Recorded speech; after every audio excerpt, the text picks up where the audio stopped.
Good morning, weirdos, on this ultra freezing cold March day. I haven't showed you this yet. This is the Coldwell Banker office in downtown Wilmington, my new office. This is also the worst chair to shoot a video in, but it's what I have to work with. Let me show you this place. This is in one of our historic, I think it's like an old warehouse. That's where we keep our snacks, back there. And then look how big and bright it is. And the ceiling, well, you can't see it. I'll show you. You play your cards right, and I'll give you the full tour. But this is where the magic happens. And by magic, I mean, let me adjust this.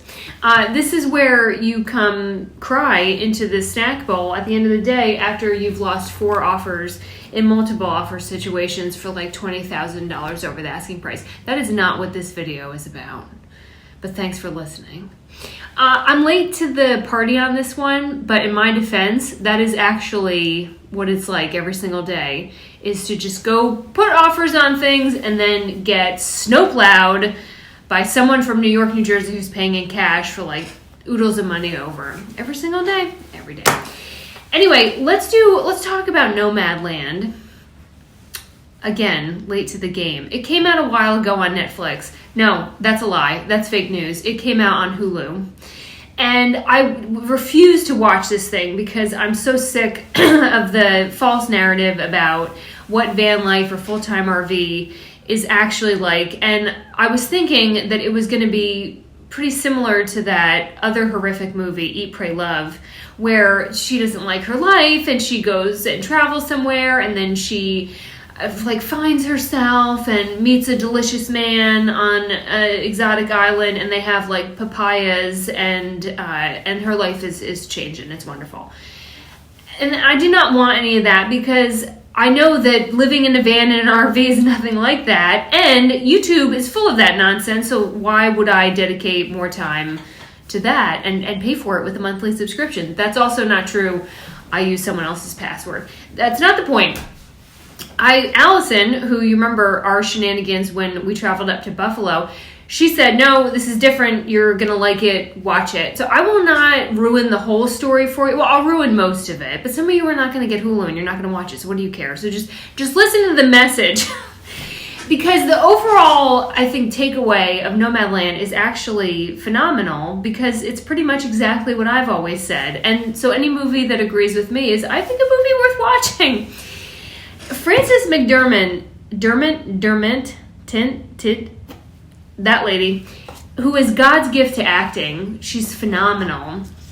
She is sort of our star, and her name is Fern. And now that was another reason I didn't want to watch it, because I was like, of course her name is Fern, because what other kind of hippy dippy name can you have to go do nomad life, #van life? But the general story is that Fern has lost everything in the Great Recession and just sells all of her stuff. How familiar is this story? Sells all of her stuff and gets her van. She gets a used van, which I have said I would never do in a million years, but gets a used van and takes off into the sunset. And she's going to leave everything behind and go connect with her solar plexus somewhere in the desert where all the van people go. And put their vans in a circle and stare at each other, right? That's van life. So it's not really a unique story, but I also can't say that it's one that I can't resonate with, because really the whole story of NomadLand is about poverty and grief. It's just poverty and grief over about an hour and a half. And when I was reading some of the reviews, and we talked about this on Patreon, the feedback that I saw people had was they didn't really like the movie, or it wasn't what they expected because it was dark. And I thought, well, good, because that's life. This movie, NomadLand, would never survive in the theaters. This is strictly for people who can resonate with the story or who have tried the van or the RV thing. But it's real. It's actually what it's like. So if you're curious to know about who the people you will actually meet on the road and the challenges you will actually face on the road, I would suggest a little less bikini side boob and a little more of NomadLand. It is dark, But the story is very real. Now, she loses everything in the Great Recession, and then she takes off, and you see the people she meets and the challenges that she has, and that's how it is. Now, remember, I lost my job and sold all my stuff, and then I was in a different position because I was not necessarily in poverty. I had sold my house, so I had some money from that, but I didn't have income coming in until the YouTube thing kicked in. And even that was never a lot of money, right? That and Patreon. But that is who she is in the story, and the people she meets. They are all in poverty. And that is the kind of person that you are most likely to meet on the road. I never met another solo female traveler like myself who was just out there for an adventure. The majority of people on the road who I met were in their vans or their rigs because they were in financial crisis. And I know I'm going to get eaten alive in the comment section for that. Not that I care. I don't care. But I have a contrarian philosophy on encouraging anyone at all. And when I say contrarian, I mean I would never do it. I'm encouraging people who are in financial crisis or life crisis into doing exactly what this movie and story explores, which is sell all their stuff and move into a van. And this is sort of the story of the tragic American belief that is if we get rid of all of our possessions and just go somewhere else, then that's called the geographical cure, that we will fix everything, that the things will get easier. And that's false. That's completely false. But people who are in poverty and in crisis, like Fern in this story, I do not believe in any capacity need a van and RV and live out in the middle of the desert or in the woods. And as someone who in my TV career has seen many, many people in crisis, in trauma, in poverty, what they need are resources and support and community. And yes, you can find a whole new community out on the road, but what they actually address here, thank God, is the isolation that you will experience when you're on the road. But I don't think that just getting rid of everything and living in a van necessarily solves any of your poverty cures. And if anything, getting people out of poverty it kind of takes a village. There's a lot of issues going on, and that is exactly what you'll see in NomadLand. There's a lot going on with her, and she goes off into the desert trying to find answers. And you see all the ups and downs. Now, you will be thrilled to know that Van Life Jesus makes an appearance in this movie, Bob Wells. I have not ever directly talked to Bob Wells. I have talked to his team, and those ladies mean business. They had asked me at one point, they said, are you going to ever be out on the West Coast? Like maybe you and Bob could do a video. And I said, I think you should run that by Bob first. I don't know that he wants any of this. Yeah, it's a lot. I'm going to swear. It's going to happen. That might ruin, I don't know, it could bring in a new audience. I don't know. But Bob is in there appropriately, and some of the things that we're all familiar with van life. And there's going to be moments for those of you who are actually doing the full-time thing that you will feel on a spiritual level. And one of those is she's in the store and she runs into a former family friend or something like that. And the teenage girl but she asks her, I hear that you're homeless. I'm just houseless. Not the same thing, right? No. And I felt that one big time. She answers that she is houseless. But the thing that I want you to know about the difference between having an adventure in a rig and then full-timing in a rig is that when you're having an adventure like I had with the Babe Bus, that's cool. People are down for that. They're cheering you on for that because you're having a trip. This is a temporary thing.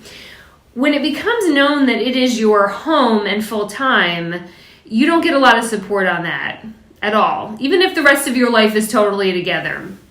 So when I moved into the War Wagon, that's when I got sort of like okay, well, you had your big adventure, but now you're still living in an RV? Why? I'm the maker of the babe cave. Like, I can restore houses. Like, why would you?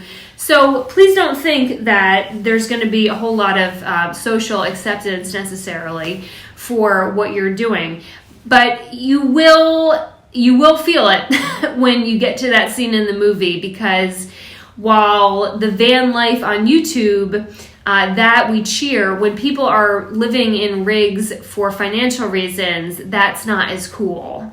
And a lot of people, and I would say a lot of people who watch this channel and others, are thinking of doing it for that reason, for financial reasons. So you will experience a lot of stigma, whether it's deserved or not. But things like that they included in the movie that I was so glad that they did, because it's not all rainbows and organic French press coffee. It's just not. They also explore how difficult it is to find work. You may want to consider early retirement. I need work. I like work. And they actually go through some of the common ways that full-timers try to find work. One of them, which I'm shocked they actually got Amazon to participate, was working at Amazon. Manual labor, working on the farms. And those jobs, I see so many blogs and van channels that are pumping out like, yeah, you can make this amount of money, and you hook up your van in the parking lot and you just work a couple weeks and then go travel a couple weeks. All those jobs, if you add up the number of hours they require and then divide them by what they pay you, I'm not even sure it's minimum wage. Plus, isn't the whole reason you're doing this is to like free yourself from the grind? It just kind of pains me to see people pushing this idea that it's cheaper to live in a van. And so I highly recommend NomadLand, to the extent that it will show you how not easy and financially stressful it is to participate in this lifestyle. But the last thing, and sort of the whole point of this video, which I finally got to, what time am I on? 13 minutes. I swear I can't do one in under 20. It's just never gonna work. Can you imagine what it's like to buy a house from me? Like, the whole time. Let's talk about the geographical cure, because this one I'm guilty of, and now that I know it about myself, I can make better decisions. But I think a lot of people interested in hitting the road are suffering from the geographical cure. And so in this movie is Fern, because her whole life falls apart. Relatable. Everything that I loved, my job, my stories, the officers I worked with, it just all went away very, very quickly. And to solve the grief and sense of loss, you just go. You just pick up all your stuff and you just go. And somewhere out there, in any place but right here, there has to be something better than what's right here. That's the idea. And so you just go somewhere else. I did that for years. When I left New Jersey, and then I moved to New York City, and then I moved to Delaware, and then I might get something back to New Jersey, to Durham, North Carolina, to Memphis, Tennessee, to Asheville, to Memphis. I'm mixing up some of these, but this is a general idea. To Seattle, to California, to Memphis, to Wilmington, to Charlotte, to Wilmington. And then there were a bunch of moves within those cities. I think that covers it. And that was through like a 10-year span. And I had so many moves that at one point my credit card company called and said, "We're detecting fraud. You've moved 32 times in 10 years. And I said, well, that is accurate. But that $300 TV that I bought last month, that's false. Take that off. That's fraud. So I loved it because during this time, my family was like in chaos.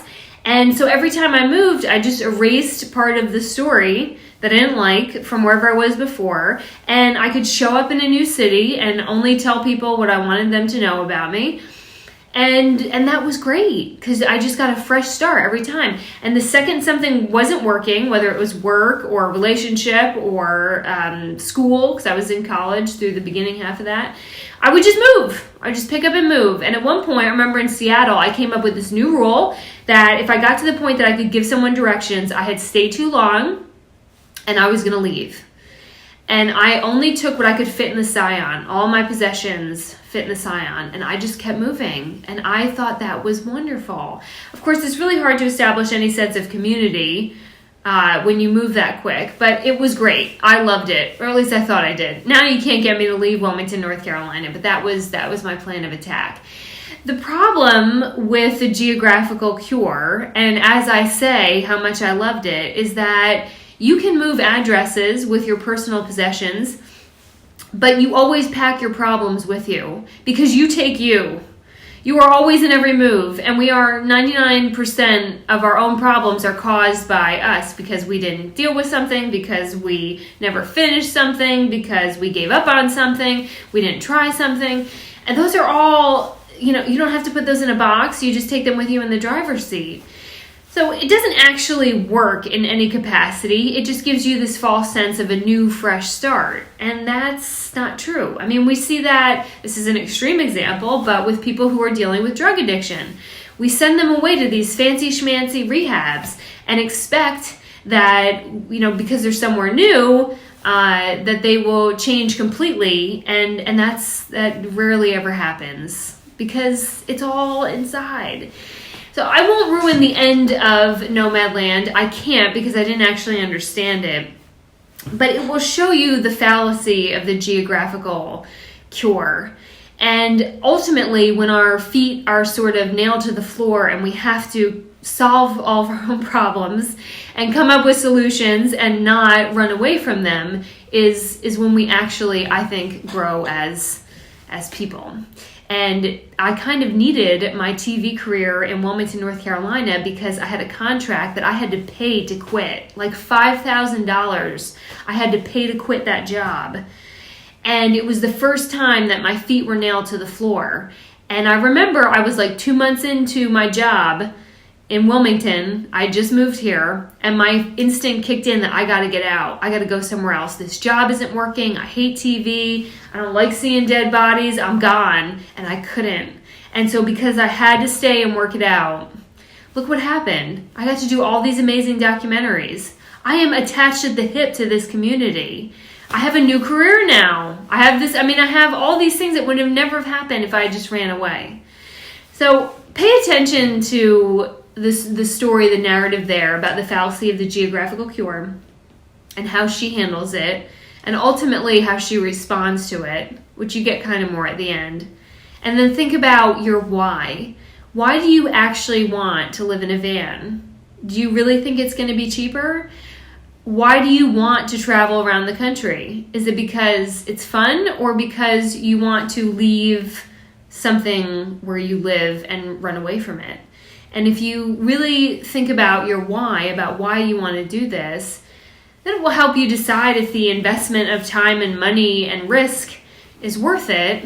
And if it's not, then you can just watch All of Us Psychos, give it a go, or watch movies like NomadLand. But I really did think it was well done. I was surprised. I didn't expect it to be good. I didn't expect to like it. You are not going to feel warm and fuzzy while you're watching it. But that's what it's like watching other people's lives. I mean, how many of you have felt warm and fuzzy watching this channel? None of you. Absolutely none of you. And if you start to, then I have gone wrong in my branding. All right, it's time to go show some houses. I got some beauties on deck. I'm going to look at my invisible watch because I'm about to leave here and head out and do some of that.